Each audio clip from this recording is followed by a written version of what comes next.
So ayun guys, inaakit yung tubulas taas. Pinagdugtong yung dalawang 6 meter.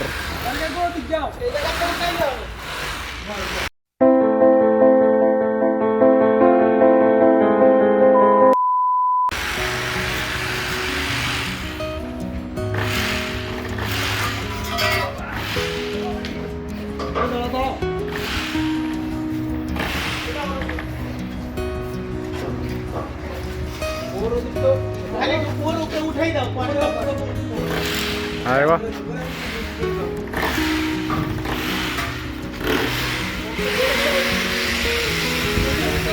Yan bali, itutulak lang papunta rito yun. Bali, pangalawang tubular dito yan.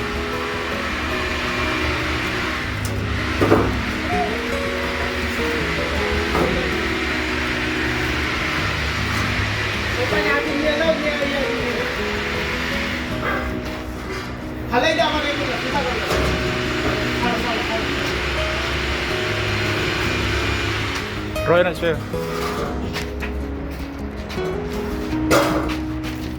Bas.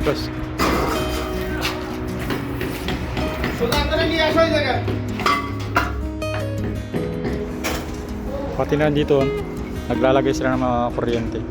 Yung pipe. Sige, prepare natin.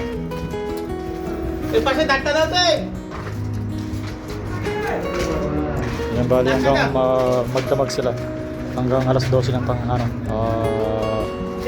araw.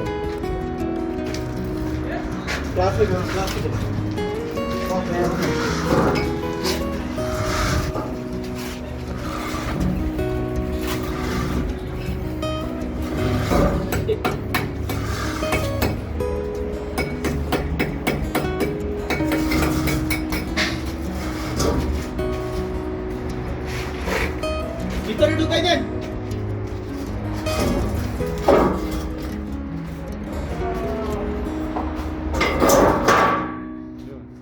Pasok.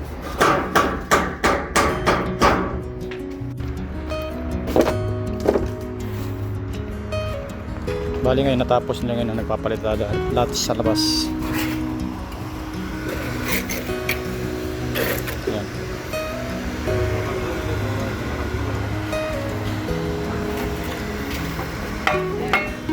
Bali pinalagyan ko ng slope para hindi mag-stay yung tubig dito sa gilid. Para pag umulan man, agos sa baba lang. Yan, natapos lahat ito. Baka bukas ng umaga yung mga masim ko ipagpapatuloy ng pagpipinis dito sa mga bintana tsaka dito sa mga pader sa pintuan.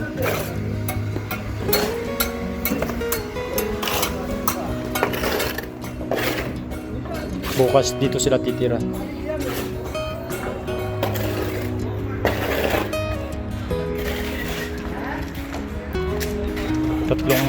Tatlong kwarto na lang natitira ang balanse.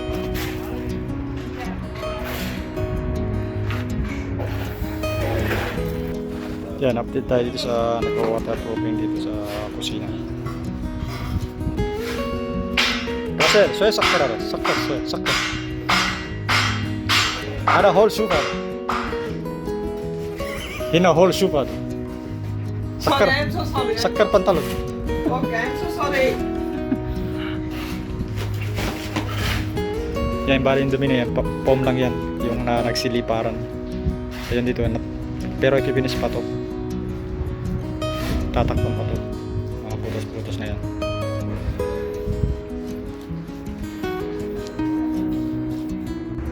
Check natin ngayon na magsi 6 o'clock ng gabi. Bali check ko lang yung mga ceramic na dinidiver. Kung anong kulay.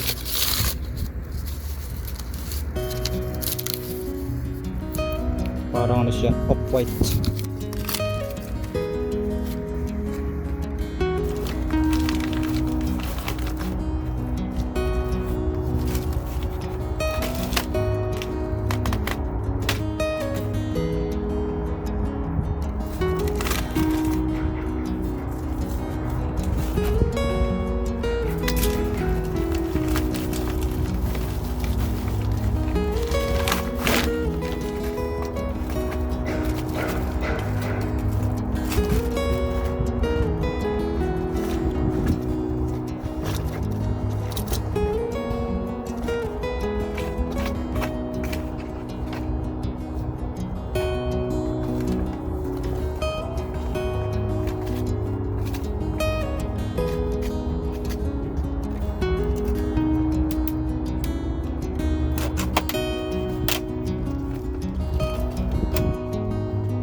Off-white.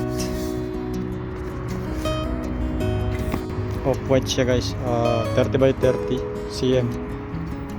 Ang kapal niya 8 mm. Ceramic. Made in KSA. Saudi Ceramics. Kulay orange yung likod niya. Kailangan ibabad to. Tapos lagyan ng spacer na 2.5 o kaya 2 mm na spacer. Ayan siya guys. Off-white na kulay. Tsaka ano siya, hindi siya madulas. Unglaze siya. Hindi siya madudulas kahit sa labas man o sa banyo. Kasi lahat yan kanya ng ceramic. Pare-pare siya sa kwarto, sa labas, tsaka sa CR. Pati yung pader, flooring, ganyan lahat yung ceramic na kulay. Isang kulay lang yung binili. Yung buhangin pala hindi magkakasya to. Pero ubusin ko muna tong buhangin na to. Kung halimbawa kung maka isa, dalawa, kaya hanggang 3 kwarto bago ko order ng buhangin para hindi masyado mabigat sa taas. Pero mag-order na ako ng 2 truck na buhangin pang flooring, tsaka isang truck para sa pampalitada sa mga banyo at saka sa labas ng building. Ngayon ginagamit nila yung yung normal na buhangin. Pag pinahid nila, magaspang yung finishing ng pader. Sabi ko kumuha sila banda rito. Itong area to kasi ito mapino to. Ito normal lang to kasi tingnan niyo yung buhangin. Yung buhangin niya magaspang. Di katulad ng pampapalitada, talagang parang mapino siya. Hindi kamukha nito.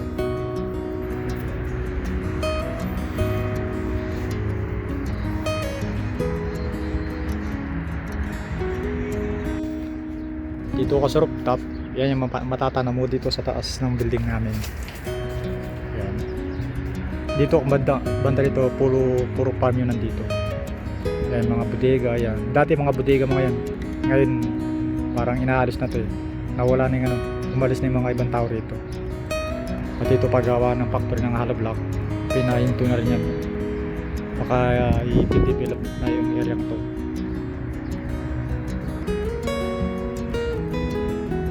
Ganyan dito pag araw ng simple, walang masyadong tao dito sa likod namin.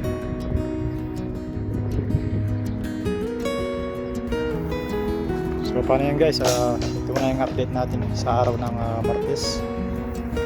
Masalamat.